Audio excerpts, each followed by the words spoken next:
اعوذ باللہ من الشیطان الرجیم بسم اللہ الرحمن الرحیم وَلَقَدْ آتَيْنَا لُقْمَانَ الْحِكْمَةَ أَنِ اشْكُرْ لِلَّهِ وَمَنْ يَشْكُرْ فَإِنَّمَا يَشْكُرُ لِنَفْسِهِ وَمَنْ كَفَرَ فَإِنَّ اللَّهَ غَنِيٌّ حَمِيدٌ وَإِذْ قَالَ لُقْمَانُ لِابْنِهِ وَهُوَ يَعِظُهُ يَا بُنَيَّ لَا تُشْرِكْ بِاللَّهِ إِنَّ الشِّرْكَ لَظُلْمٌ عَظِيمٌ صدق اللہ العظیم۔ رب اشرح لی صدری ویسر لی امری واحلل عقدۃ من لسانی یفقہوا قولی آمین یا رب العالمین۔ اصل میں آج کا جو ٹاپک ہے مجھے بتایا گیا ہے کہ حکمت ریئلٹی آف وزڈم، یعنی حکمت کی بنیاد کیا ہے۔ ایک حکمت وہ ہے نا جس سے ہم واقف ہیں جو حکیم لوگوں کے پاس ہوتی ہے، اور ایک حکمت وہ والی ہے جو پرویز مشرف کے ہاں ہوتی ہے یا اور پولیٹیشنز کے ہاں ہوتی ہے، لیکن قرآن کس حکمت کو بیان کرتا ہے یہ ذرا اس سے مختلف چیز ہے۔ جہاں تک اس کا تعلق ہے، حضرت لقمان کے بارے میں کہا گیا وَلَقَدْ آتَيْنَا لُقْمَانَ الْحِكْمَةَ، اور ہم نے لقمان کو حکمت عطا کی تاکہ کر شکر اللہ کا، تاکہ حضرت لقمان کیا کرے، حکمت عطا کی تاکہ وہ اللہ کا شکر ادا کرے۔ اور جو کوئی شکر کرتا ہے وَمَن يَشْكُرْ فَإِنَّمَا يَشْكُرُ لِنَفْسِهِ، تو اپنے بھلے کو کرتا ہے، اس میں اس کا اپنا فائدہ ہے۔ وَمَن كَفَرَ، اور جو کوئی ناشکری کرتا ہے فَإِنَّ اللَّهَ غَنِيٌّ حَمِيدٌ، تو اللہ تعالیٰ بے نیاز ہے اور ستودہ صفات ہے۔ یہاں چونکہ بات حضرت لقمان کی آ رہی ہے تو حضرت لقمان کی شخصیت کے بارے میں بڑی باتیں ہیں، کون تھے، کیا تھے، کس طرح سے تھے۔ اگر میں مورخین کو دیکھوں، تاریخ دانوں کو، تو وہ ان کے بارے میں ایک اپنی رائے رکھتے ہیں۔ اسی طرح روایات کی بنیاد پر صحابہ کرام ہوں، تابعین ہوں، وہ بھی ایک رائے رکھتے تھے۔ ایک بات طے ہے کہ حضرت لقمان جو تھے، جسے کہا جاتا ہے کہ بائدہ اقوام میں سے تھے، عرب بائدہ جو کہلاتے ہیں۔ عرب بائدہ وہ اقوام ہیں جو نسیہ منسیہ ہو گئی، اب دنیا میں ان کا کوئی نام و نشان نہیں ہے۔ اس کے مقابلے میں دو عرب اور ہیں جو کہلاتے ہیں، ایک عرب مستعربہ اور ایک عرب عاربہ۔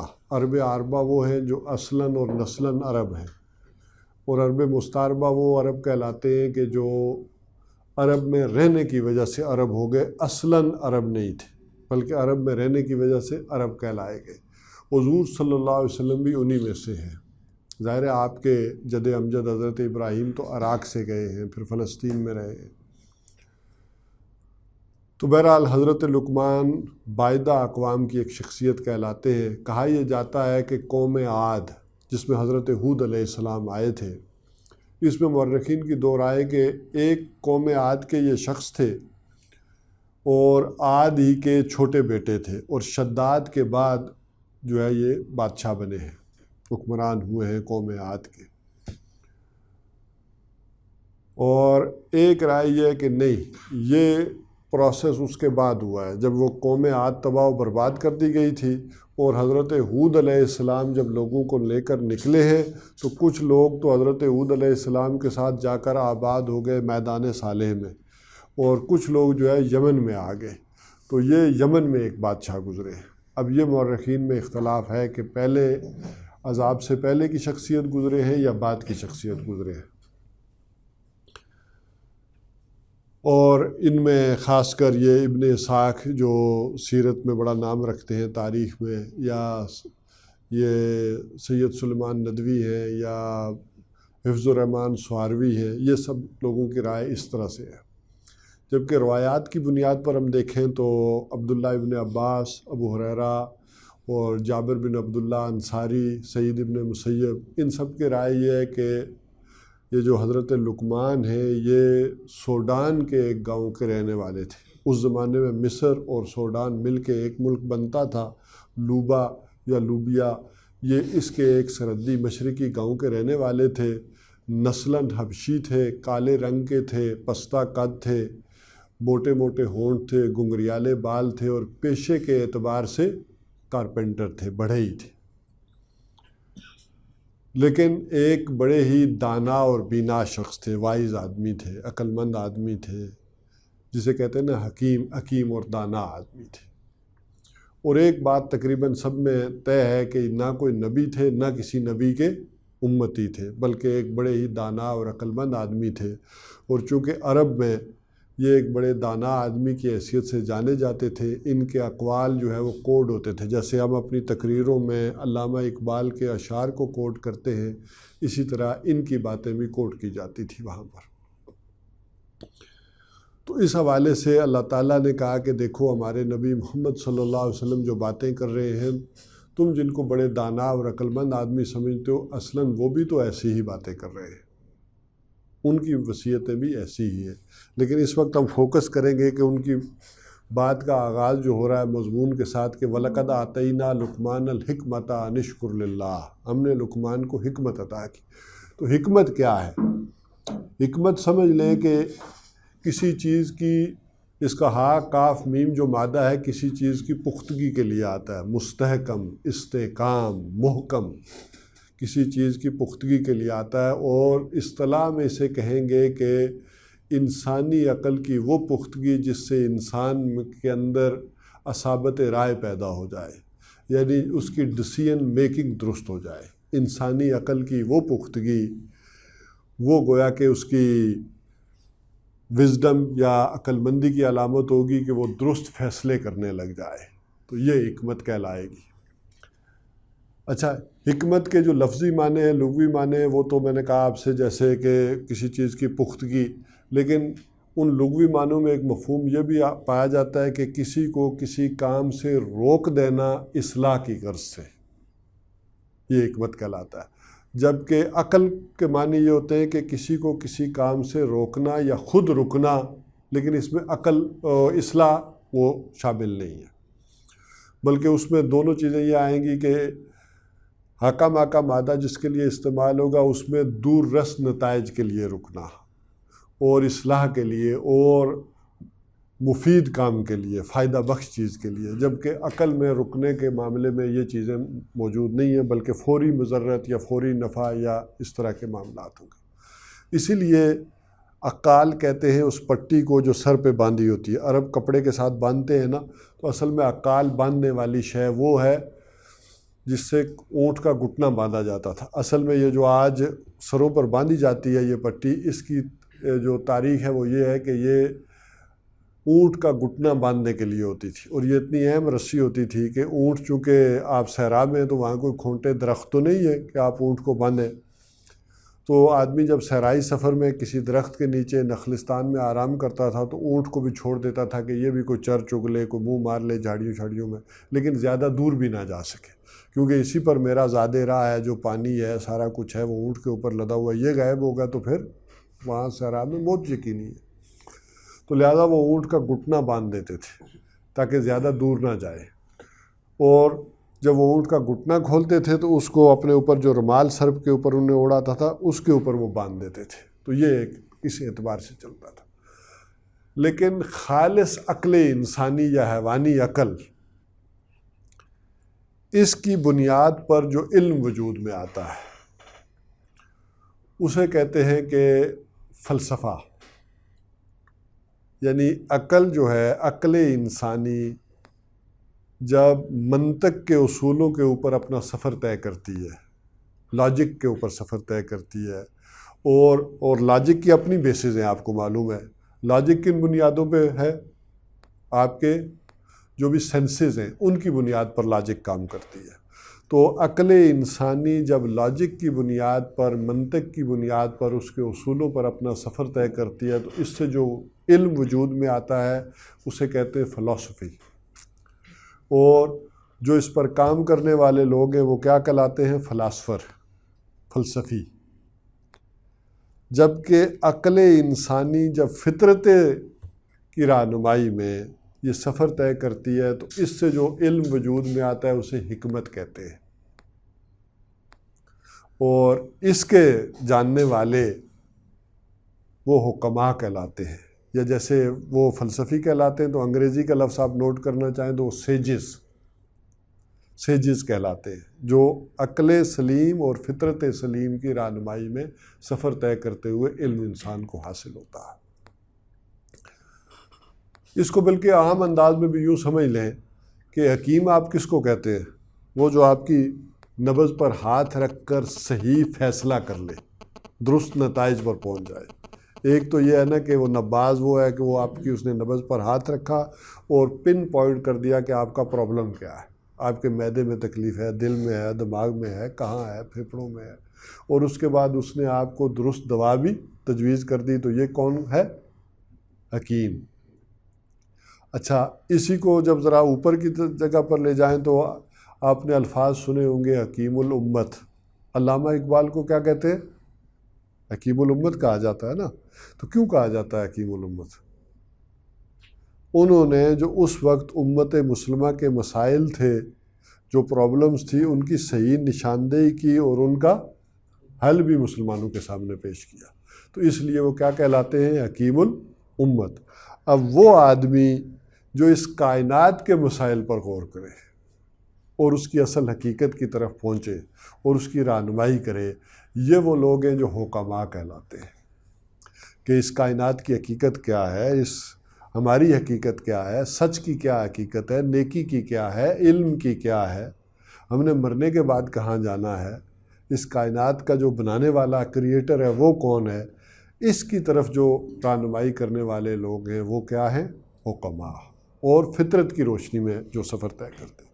اگر عقل انسانی کے اوپر یہ فطرت کی گرفت ڈھیلی پڑ جائے یا فطرت مسخ ہو جائے تو اب یہ آدمی وہ ہے کہ جو چلاک ہوگا، ہوشیار ہوگا، اسے دانا اور عقل مند نہیں کہیں گے، یہ چلاک اور ہوشیار آدمی ہوگا، بلکہ اگر اس کی ذہانت اور عقل غلط کاموں کے لیے استعمال ہو رہی ہے تو اسی کو کہیں گے کہ یہ کون ہے؟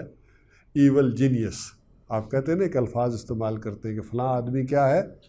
ایول جینیس ہے۔ تو یہ ایول جینیس کون لوگ ہوتے ہیں؟ جن کی عقل غلط کاموں کے لیے استعمال ہو رہی ہوتی ہے۔ اور یہ درست اور صحیح والا معاملہ اس قدر ہے کہ قرآن حکیم نے اسے کہا ہے کہ یؤتی الحکمۃ من یشاء، یہ اتنی بڑی نعمت ہے کہ یہ حکمت جسے ہم چاہتے ہیں دیتے ہیں۔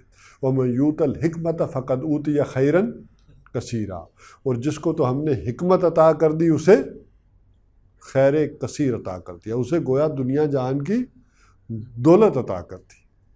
یہ بزنس بھی ہے، نوکریوں میں کیا آپ کے ڈیسیژن میکنگ ہے نا، درست ڈیسیژن میکنگ اور درست ٹائم پر آدمی اگر صحیح درست فیصلے کرنے شروع کر دے تو وہی دانا اور بینا شخص ہے، اور یہ اللہ تعالیٰ کی طرف سے سب سے بڑی نعمت ہے جو اللہ تعالیٰ کہہ رہے ہیں کہ اسے ہم نے خیر کثیر عطا کر دیا جسے یہ دولت دے دی۔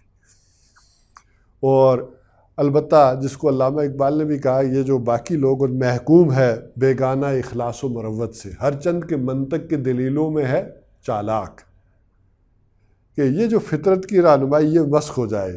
اچھا، فطرت کی کچھ چیزیں ہوتی ہیں نا، فطرت کے کوئی جذبات ہوتے ہیں، وہ اگر مسخ ہو جائیں، جسے کہا گیا نا یہ جو محکوم لوگ غلامی سے زندگی گزار کر جیسے ہم لوگ نکلے ہیں، آئے ہیں، تو اخلاص و مروت سے ہے بیگانہ۔ اخلاص ہے، مروت ہے، محبت ہے، یہ کس کی چیزیں؟ یہ فطرت کی اساسات ہیں اور چیزیں ہیں نا، بنیادیں۔ تو ہر چند کے منطق کی دلیلوں میں ہے چالاک۔ اب وہ والا معاملہ ہو جائے گا، منطق کی دلیلوں میں چلاک ہو کر ایول جینیس والا معاملہ ہو کر رہ جائے گا۔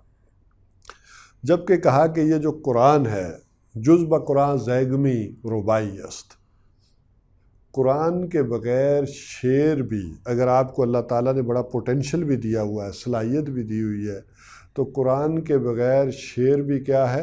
لومڑی ہے، چلاک ہے۔ اس پوٹینشل اللہ تعالیٰ نے اگر آپ کو ایک شعر کا دیا ہوا ہے تو آپ اگر اس کو استعمال نہیں کر رہے اور وہ آپ کی صلاحیتیں جو ہے وہیں زنگ آلود ہو رہی ہیں، تو آپ گویا کہ قرآن سے وہ استفادہ نہیں کر رہے ہیں، تو کون ہے؟ لومڑی کی طرح چلاک اور ہوشیار ہے۔ اور بلکہ کہا کہ فقر قرآن یہ ہے کیا اصل میں؟ فقر قرآن جو ہے، یہ جو حکمت اور وزڈم جسے کہا گیا کہ یوت الحکمت جو ہے وہ ومن یوت الحکمت خیرن کثیرہ والا معاملہ جو کہا گیا کہ یہ اصل میں یہ قرآن ہے۔ فقر قرآن اصل شہنشاہی است، فقر قرآن اختلاط ذکر و فکر، فقر قرآن اصل شہنشاہی است۔ اب دیکھیں، ایک آدمی جو احتیاج سے، ضرورت سے مبرہ ہو گیا ہو، اوپر اٹھ گیا ہو کہ مجھے کسی چیز کی پرواہ نہیں ہے، مجھے کسی چیز کی ضرورت نہیں ہے، تو اس سے بڑا کوئی شہنشاہ ہے؟ اس سے بڑا غنی اور دولت مند ہے کہ اسے کہ مجھے کوئی ضرورت نہیں کسی چیز کی؟ تو قرآن اگر ایک شخص کو اس سٹیج پر لا کر کھڑا کر دے کہ مجھے کسی سے کچھ نہیں چاہیے، میں تو اس سے مانگوں گا، اس سے لوں گا جو شہنشاہ ارض السماوات ہے، تو وہ ہے اصل شہنشاہی۔ اور یہ آتی ہے، کہا کہ اختلاط ذکر و فکر، یہ ذکر کیا ہے؟ یہ اصل میں فطرت کا، قلب کا وظیفہ ہے، اور فکر کیا ہے؟ یہ عقل کا پروسیس ہے، سوچو اور کرو۔ اور کہتے ہیں کہ اقبال کہتے ہیں کہ میں نے فکر کامل نہ دیدم جز با ذکر، میں نے کسی انسان کی فکر اور سوچ کامل نہیں دیکھی۔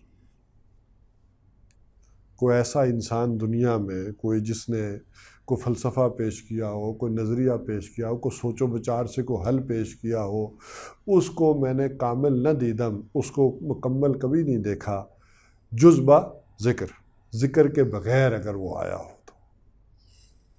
تو اب ذرا اس چیز کو میں کلوز کروں تو یوں ہوگی بات کہ عقل، اس کے پروسیس کو سمجھیں۔ عقل جو ہے یہ نشان راہ ہے، یہ روشنی ہے، یہ منزل کو پر پہنچاتی نہیں ہے، منزل پر پہنچاتے ہیں آپ کے جذبات آپ کو۔ عقل صرف آپ کو دکھاتی ہے کہ آپ کی منزل وہ کون سی۔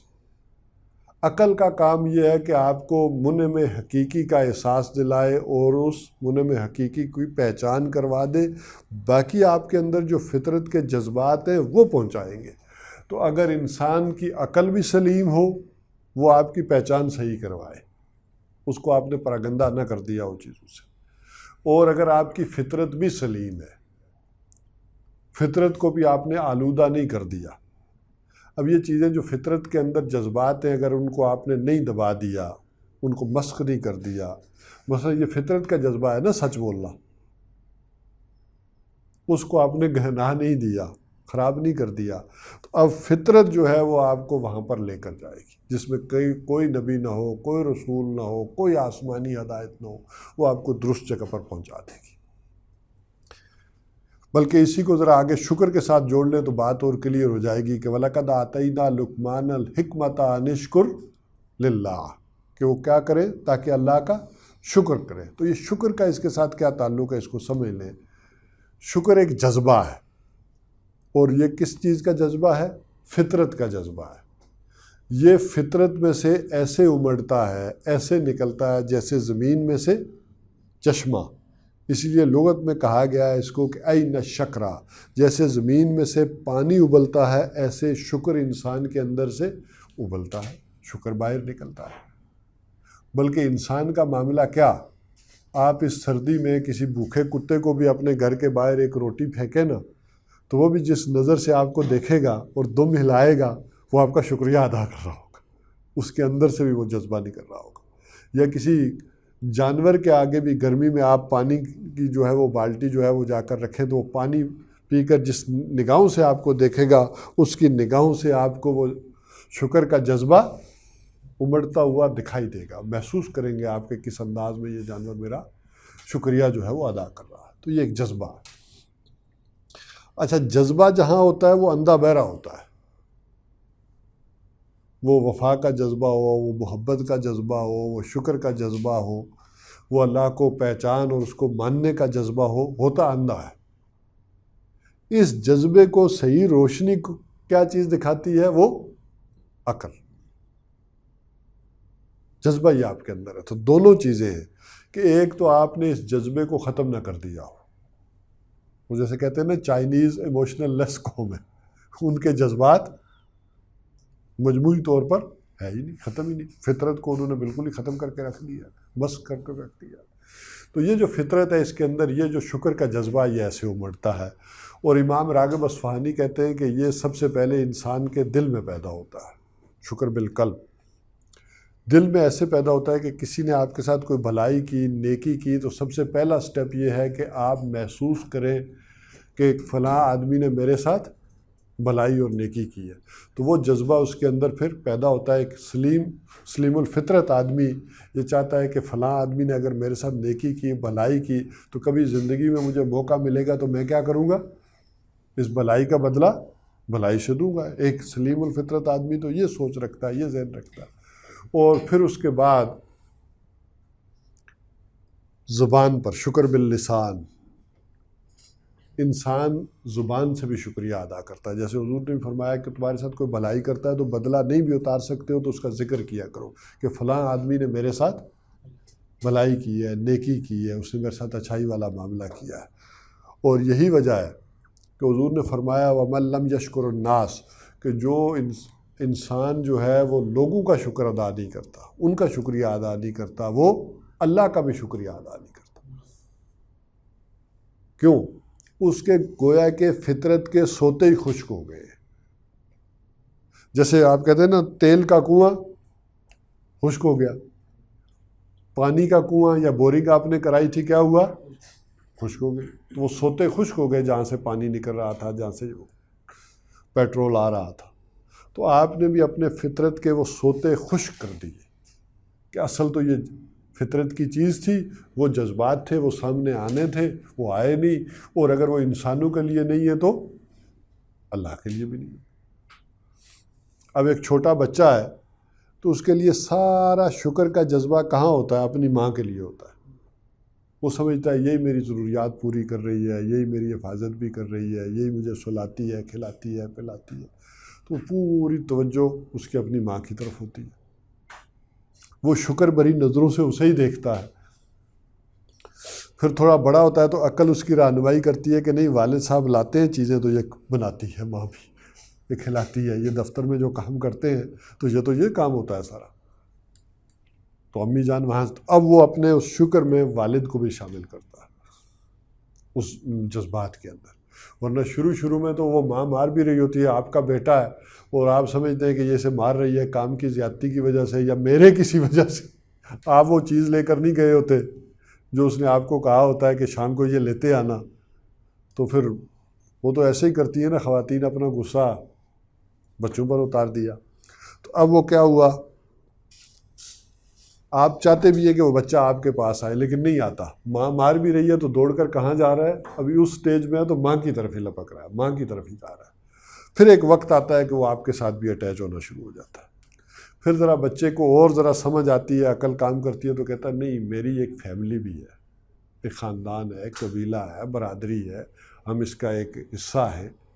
اچھا پھر تو اسے تھوڑی اور اوپر تو سمجھ آتی ہے کہ نہیں، میرا ایک ملک بھی ہے، میرا ایک وطن ہے. ہم جو یہاں چین سے بیٹھے ہیں، سوتے ہیں، کھاتے پیتے ہیں، ابا جی کاروبار کرتے ہیں، نوکری کرتے ہیں، تو یہ اس وجہ سے ہے کہ یہ اس ملک نے ہمیں ایک پروٹیکشن عطا کر رکھی ہے، اس ملک کے ان حالات کی وجہ سے ہے. تو وہ اس کا ایک شکریہ جو ہے وہ کس کے لیے بھی ہوتا ہے؟ ایک احسان مانتا ہے اپنے ملک کا بھی. اگر سوتے خشک نہیں ہو گئے فطرت کو تو انسان اپنے ملک کے لیے بھی یہ جذبات رکھے گا. اور ایک وقت آتا ہے کہ انسانی سوچ اور عقل یہاں اگر رک جائے نا تو وہ پھر ملک کی بھی پوجا شروع ہو جاتی ہے. یہ جو کہتے ہیں نا کہ جے ہند، تو ایسے ہی تو نہیں کہتے کہ اس کی وجہ سے ہمیں یہ سارا کچھ مل رہا ہے. اب اس سے اوپر ذرا انسانی سوچ نے سوچنا شروع کیا تو کہتے ہیں ملک تو ہے ٹھیک ہے، لیکن یہ زیادہ احسان سورج کا نہیں ہے. یہ سورج جو ہے یہ جب نکلتا ہے پانی بخارات بن کر اوپر اڑتا ہے، یہ اس کے ذریعے سے بارشیں برستی ہیں، چشمے ابلتے ہیں، پانی آتا ہے، فضا صاف ہوتی ہے. اچھا اس کی گرمی اور تمازد سے فصلیں اگتی ہیں، ہم جو ہے وہ توانائی حاصل کرتے ہیں. تو یہ تو اصل تو سارا احسان میرے اوپر سورج کا ہے. اکثر و بیشتر تاریخ انسانی میں دنیا کی جو عقل تھی، نوع انسانی کی عقل، وہ کہاں جا کر رکی؟ سورج پر. تو سب سے زیادہ پوجا کس کی گئی؟ سورج کی. اب یہ پوجا کیوں کی جاتی ہے؟ اس کو سمجھیں کہ کسی نے آپ کے ساتھ بھلائی کی تو آپ کیا کرتے ہیں؟ اس کی بھلائی کا بدلہ دیتے ہیں، اس کے ساتھ بھی نیکی اور بھلائی کرتے ہیں. لیکن آپ اندازہ کریں کہ سورج کی آپ کیا بھلائی کریں گے؟ سورج کے ساتھ کیا نیکی کریں گے؟ یہی کہ اس کے سامنے ہاتھ جوڑ کر کھڑے ہو جائیں، اس کی حمد کے ترانے گائیں، ڈنڈوت پیٹ لیں. یہی ہوتا ہے نا. تو یہ اصل میں یہی جذبہ شکر کا جو انسان کے اندر ہے، یہی جذبات کس میں ڈھل جاتے ہیں؟ عبادت کے اندر ڈھل جاتے ہیں. اور انسان پھر مختلف فطرت کے جو مظاہر ہیں ان کا جب وہ شکریہ اور احسان اپنے اوپر سمجھتا ہے تو پھر وہ یہ کرنا شروع کر دیتا ہے۔ اس لیے بعض لوگ تو آپ نے دیکھا ہوگا کہ دنیا میں وہ بھی ہیں جو اعضائے تناسل کی پوجا کرتے ہیں، ان کی عقل وہیں تک پہنچی، انہوں نے سمجھا کہ اسی کے ذریعے سے تو ہم پیدا ہوئے ہیں نا، تو سب سے بڑا احسان تو یہ ان صاحب کا ہے کہ جس کے ذریعے سے ہم دنیا میں آئے تو انہوں نے اس کی پوجا کر دی، ان کی عقل نے وہیں تک ان کی رہنمائی کی۔ اب اس سے بڑھ کر ایک چھلانگ اوپر اور ہوتی ہے، جسے اقبال نے کہا نا کہ گاہ میری نگاہ تیز چیر گئی دل وجود کو، گاہ میری الجھ گئی میرے توہمات میں۔ ایک تو یہ ہے کہ مظاہر فطرت کے اندر ہو، سورج ہو، کوئی درخت ہو، بڑا پہاڑ ہو، اس کے اندر نگاہ گم ہو گئی یا عقل وہیں تک پہنچ سکی اور وہیں گم ہو گیا انسان۔ اور گاہ میری نگاہ تیز چیر گئی دل وجود کو، ان ساری چیزوں کو جو سامنے نظر آ رہی تھی اس کو چیر کر، اس مادی وجود کو چیر کر سیدھی منم حقیقی تک جا پہنچی۔ اصل شے کیا ہے؟ اللہ کی ذات ہے۔ سورج کی بھی کیا حیثیت ہے، کیا تو وہ اس کی گویا کہ ہے کہ وہ نکلے اور پانی کو اڑائے اور باقی کام بھی کرے۔ سورج بھی تو اصل میں کس نے کیا ہے؟ اللہ نے پیدا کیا، اور اللہ ہی نے یہ سارا جو نظام ہے یہ چلایا ہے۔ تو اصل منم حقیقی کون ہے؟ اللہ۔ اور یہ جو آپ بندگی کرتے ہیں، عبادت کرتے ہیں، تو نماز پڑھتے ہیں، تو یہ بھی کس ضمن میں ہے کہ گویا کہ آپ اللہ کا شکر ادا کر رہے ہیں۔ تو اب ذرا اس بات کو ذرا دیکھیے کہ وَمَن یشکر فَإِنَّمَا یشکر لنفسہ، جو کوئی شکر کرتا ہے وہ اپنے بھلے کو کرتا ہے۔ بھلے کو کیوں کرتا ہے؟ شکر اصل میں فطرت انسانی کی صحت کی علامت ہے۔ تو جو کوئی شکر کر رہا ہے اس کا مطلب ہے اس کی فطرت کیا ہے؟ سلامت ہے، فطرت صحیح رخ پر ہے۔ اور جو کوئی شکر نہیں کر رہا تو وہ گویا کہ اپنا نقصان کر رہا۔ اور یہ حکمت اور شکر کا معاملہ یہاں تک ہے کہ جسے کہیں گے کہ لَئِن شَكَرْتُمْ لَأَزِيدَنَّكُمْ، کہ تم اگر شکر گزار ہوگے تو تمہیں اور زیادہ دوں گا۔ اور زیادہ سے اب آپ مختلف چیزیں سمجھ سکتے ہیں، لیکن یہاں میں اس کنٹیکسٹ میں اگر سمجھاؤں تو اللہ تعالیٰ یہ کہہ رہا ہے کہ میں اور زیادہ سمجھ اور عقل دوں گا۔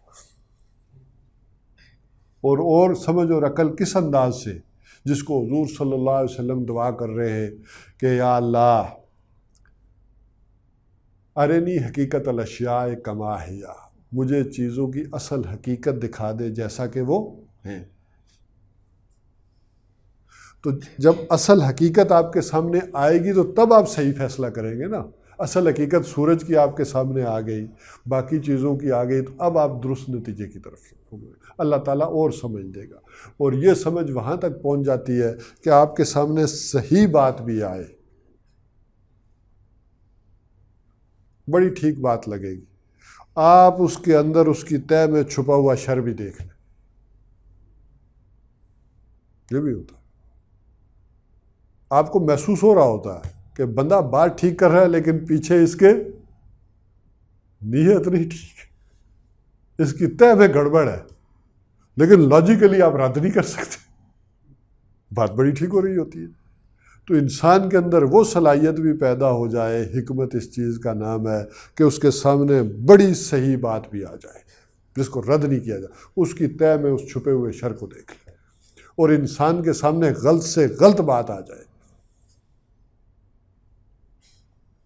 اور بڑی شریر قسم کی بات آ جائے، اور اس کی تہہ میں چھپا ہوا خیر بھی انسان محسوس کر لے، دیکھ لے کہ اگرچہ یہ بڑا شر والا معاملہ ہے لیکن اس کا یہ پہلو اس کے اندر خیر کا پہلو، اس خیر کو پہنچ جائے۔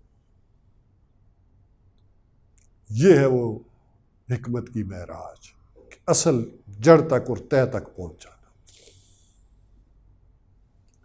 اور یہ حاصل نہیں ہوتی بغیر قربانی دی، ایثار کی۔ یہ قربانی اور ایثار بھی اس فطرت کے جذبات ہے۔ یہ صلاحیت انسان کو حاصل اس وقت ہوتی ہے کہ جب انسان اپنا آپ اپنی چیزیں قربان کرنے کے لیے تیار ہوں صحیح بات کے لیے، وہ اپنا کیریئر داؤ پر لگانے کی صلاحیت رکھتا ہو۔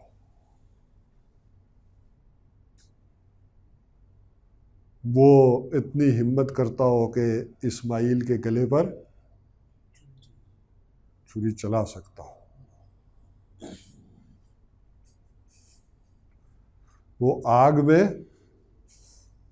چھلانگ لگا سکتا ہو۔ اسی کو کہا نا بے خطر کود پڑا آتش نمرود میں، عشق عقل ہے محو تماشائے لبے بام ابھی۔ عقل کا فنکشن، عقل کیا کہہ رہی ہے؟ نہیں، یہ تو چلائے گی، یہاں تو تم نہیں کر سکتے۔ لیکن فطرت کیا کہہ رہی ہے؟ وہ جو اصل جس کے ہاتھ میں کل قوت اور طاقت ہے، اس کے سامنے یہ کوئی شے نہیں۔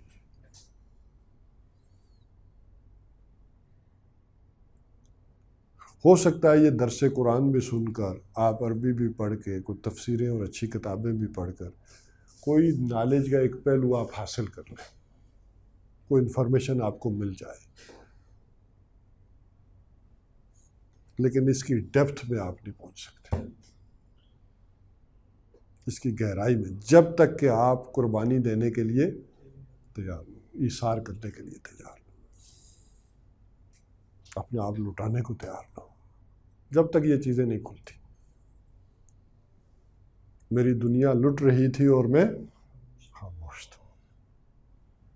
بسا اوقات انسان کی نگاہوں کے سامنے ساری چیزیں ختم ہو رہی ہوتی ہیں، تو یہ حکمت انسان کو تب جا کر حاصل ہوتی ہے۔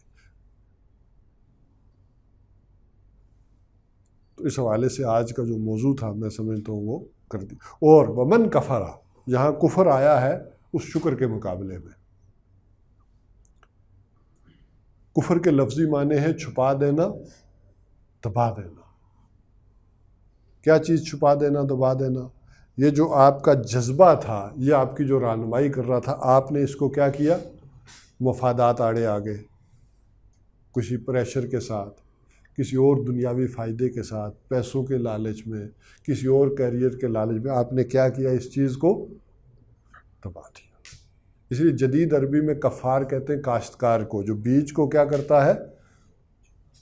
چھپا دیتا ہے، مٹی میں چھپاتا ہے۔ تو جس کسی کے اندر وہ جذبات تھے، اگر اس نے وہ فطرت کے سوتے خوش کر دیے، اس فطرت کو مسخ کر دیا، تو اب گویا کہ وہ معاملہ اس کے اندر نہیں پیدا ہوتا۔ جسے کہا ہے نا اقبال میں، جگر خوں ہو تو چشم دل میں ہوتی ہے نظر پیدا۔ جگر خوں ہو تو چشم دل میں ہوتی ہے نظر پیدا۔ یہ جو دل ہے، اس کے اندر پھر وہ صلاحیت، وہ چشم جو ہے دل کی، وہ نگاہ کی، وہ فطرت کی جو نگاہ ہے، اس میں نظر تب پیدا ہوتی ہے جب آپ کے جذبات کے، ان چیزوں کے، مفادات کے کیا ہوتے ہیں؟ یہ ٹکڑے ہوتے ہیں، جگر خوں ہوتا ہے۔ تو یہ قربانی مانگتا ہے پھر معاملہ، جس کو کہا ومن کفر، جس کسی نے کفر کے، فإن اللہ غنی حمید، تو اللہ تعالیٰ بے نیاز ہے اور ستودہ صفات ہے، اسے نہ تمہاری تعریفوں کی ضرورت ہے، نہ تمہاری نمازوں کی ضرورت ہے۔ یہ سارا کر رہے ہو تو کیا ہو رہا ہے؟ تمہارا اپنا فائدہ ہے اور تمہارا اپنا بھلا۔ تو جسے وزڈم کہا گیا، عقل کہا گیا، یا دانائی کہا گیا، بینائی کہا گیا، وہ انسان کو حاصل ہوتی ہے اس انداز میں کہ وہ اپنی فطرت اس کو بھی سالم رکھے اور اپنی عقل کو بھی سلامت رکھے۔ تو یہ دونوں چیزیں مل کر انسان جو ہے وہ کیا بن جاتا ہے؟ وائز بن جاتا ہے۔ یہ ہے وزڈم کی حقیقت جو قرآن حکیم سے مجھے سمجھ میں آیا۔ اقول قولی ھذا واستغفر اللہ لی ولکم ولسائر المسلمین۔ بات تو مشکل تھی، میں نے کوشش کی ہے کوئی آسان پیرائے میں سمجھانے کی کوشش کر۔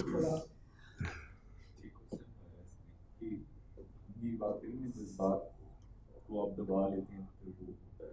لیکن یہ اس وجہ سے لے کہ یہ جذبات جو آپ ہے یہ فطری ہے یا پھر جو ہے شیطانی ہے یا کیا ہے؟ دیکھیں دو باتیں آ گئی نا. جذبہ تو جذبہ ہے، میں نے بنیادی طور پر بتا دیا وہ اندھا ہے، اس کو نہیں پتا. ٹھیک ہے، اس کی ایک مثال یہ ہے کہ آپ کے اندر محبت کا جذبہ ہے نا. اچھا کچھ لوگ مٹیریلسٹک ہو جاتے ہیں، دبا لیتے ہیں اس کو، لیکن جذبہ ہے محبت کا. اچھا اس محبت کے جذبے کے تحت انسان کیا کرتا ہے؟ اپنی ماں سے محبت کرتا ہے، والد سے کرتا ہے، بہن بھائیوں سے کرتا ہے، اب یہ وطن سے کرتا ہے، ٹھیک نا، اپنی قوم ملک. اب اس جذبے نے جانا ہوتا ہے اللہ کی طرف، ٹھیک ہے کہ نہیں، اور یہ جذبہ جا کر وہاں پہنچتا ہے. والذین آمنوا اشد حبا للہ. اہل ایمان کا معاملہ تو یہ کہ محبت میں شدید ترین کہاں ہوتے ہیں؟ اللہ کے ساتھ. اب شیطان تھوڑا سا ذرا آپ کے جذبات کو ڈائیورٹ کر کے جن سے مخالف کی طرف پورا فوکس کرتے تھے. یعنی وہ جذبہ جو پورا بھرپور اس انداز میں کس کے لیے ہونا چاہیے تھا؟ اللہ کے لیے. تو اس نے ڈائیورٹ ہو کر کس کی شکل اختیار کر لی؟ جن سے مخالف کی. اور پھر وہ چیز آ جاتی ہے انسان کے اندر کہ میں اس کے ساتھ اگر نہ مل سکا تو کیا کروں گا؟ خودکشی کر لوں گا. کرتے ہیں نا لوگ. دیکھیں وہ محبت انسان کو خودکشی اور قتل کرواتی ہے کہ نہیں کرواتی؟ اب ذرا اس کی محبت بھی یہی کرواتی ہے. جب اس کی محبت پر بھی آپ پہنچتے ہیں تو وہ بھی کیا کہتا ہے؟ ان اللہ یحب الذین یقاتلون فی سبیلہ صفا کأنہم بنیان مرصوص. تو جذبہ تو وہ ہے، لیکن اب یہاں پر ضرورت ہوتی ہے اس عقل کی کہ کس سے وہ کی جائے. اچھا یہ بھی منع نہیں کہ جن سے مخالف سے نہ ہو، لیکن کس درجے میں ہو، کتنی ہو. وہ ولی نہ ہو جو اس کے لیے ہے. ظاہر ہے جو محبت ماں کے لیے ہے وہ بیوی والی تو نہیں ہے نا. فرق ہوگا نا، جو بہن کے لیے ہے، بھائی کے لیے ہے، وطن کے لیے. تو اب یہ ذرا فرق ہو جاتا ہے کہ یہاں، اور یہ وہ حاصل نہیں ہوتی جذبہ قرآن زیگ بھی ربائی.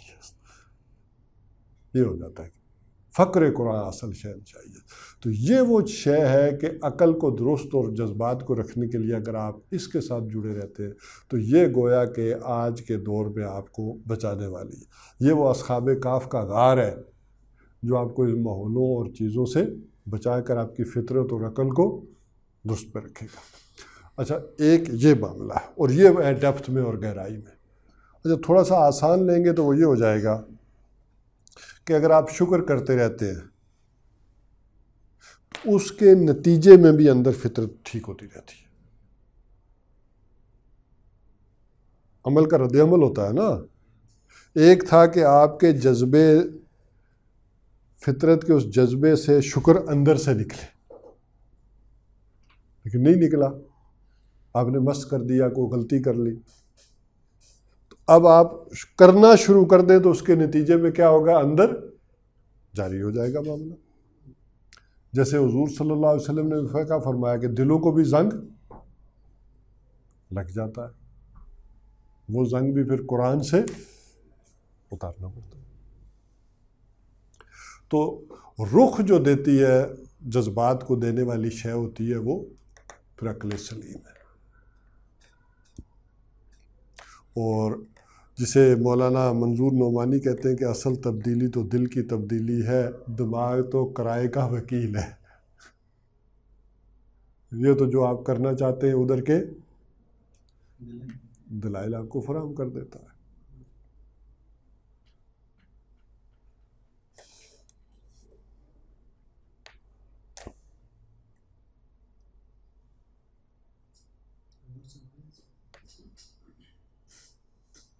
دعا کر لیں. الحمد للہ الذی ہدانا لہذا وما کنا لنہتدی لولا ان ہدانا اللہ ربنا لا تزغ قلوبنا بعد اذ ہدیتنا وہب لنا من لدنک رحمہ انک انت الوہاب. ربنا آتنا فی الدنیا حسنہ وفی الآخرۃ حسنہ وقنا عذاب النار وصلی اللہ تعالی علی خیر خلقہ محمد وآلہ وصحبہ اجمعین برحمتہ۔